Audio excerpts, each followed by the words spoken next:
Tres características novedosas de las situaciones de aprendizaje en educación física y que el tribunal debe percibir. Independientemente de la nomenclatura que te pidan unidad o situación de aprendizaje, en este año 2024 hemos de dejar patente estas tres características. La primera es partir de un reto. Hace un poquito de tiempo, en el podcast, cuando nos juntamos Paolo, Pepe y un servidor, hablamos del artículo Educación física con significado.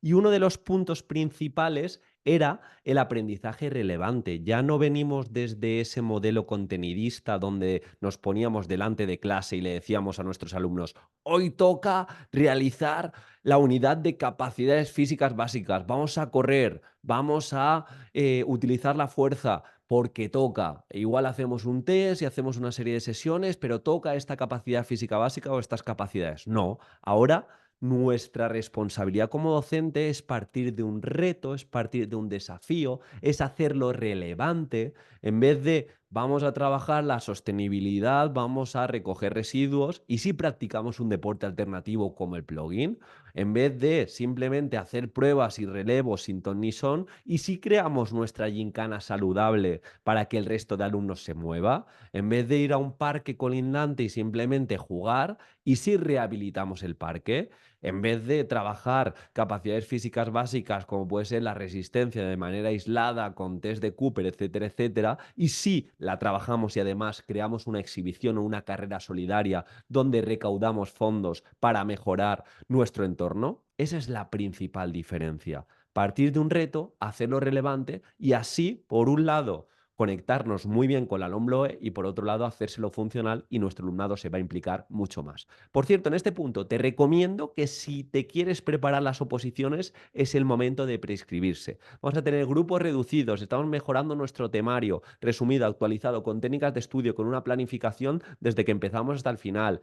Supuestos resueltos, unidades didácticas hechas, ejemplos de buenas innovaciones. Tenemos al final un equipo súper completo en el que te vamos a acercar diferentes propuestas para que no pierdas el tiempo. Cada clase te va a acercar a la plaza. Hacemos multitud de simulacros, vas a ver exposiciones, vas a ver también clases de miembros del tribunal que te va a acercar a hacerte la vida más sencilla y que comprendas la oposición. En definitiva, en Movimiento Aprendo, una academia enfocada únicamente a educación física. Así que si te interesa, echar un vistazo, haces la prescripción y empezamos en septiembre, tanto si eres de primaria como de secundaria. Vamos a por esa segunda característica que quiero que perciba el tribunal y es esos momentos de parada, esos momentos de reflexión, esos momentos de autonomía.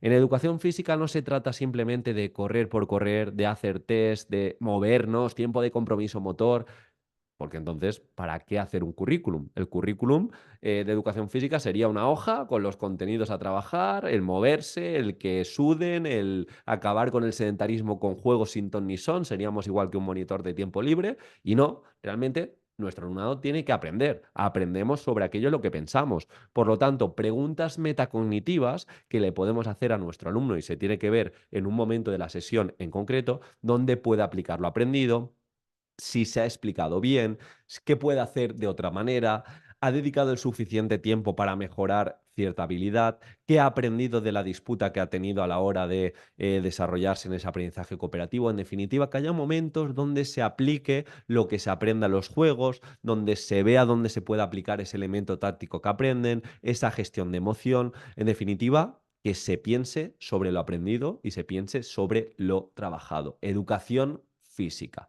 Tercer punto, el contexto. Ya habéis visto la principal diferencia, programación contenidista LOMCE, programación más contextualizada LOMLOE, es que tenemos a través de nuestra área mejorar el contexto. Tenemos que mejorarlo. Con los ejemplos que os he puesto al principio se entiende muy bien, pero en ocasiones el implicar a las familias pues también nos va a hacer que ofrecer esa continuidad que muchas veces se queda parada en educación física. También el ofrecer situaciones a aplicar ese deporte y darle continuidad. Por ejemplo, trabajamos un deporte alternativo, 8 sesiones, ya se acaba, ya no se vuelve a trabajar ese deporte. Y si vemos cómo practicarlo en el parque colindante, y si hacemos y aplicamos el modelo de educación deportiva y le damos continuidad en el propio patio, pues esas buenas prácticas las va a valorar el tribunal, las va a valorar sobre todo nuestro alumno para que se pueda erradicar ese sedentarismo o esa poca energía, esa poca actividad física, sin esa continuidad y con esa conexión de la disposición adicional 46ª,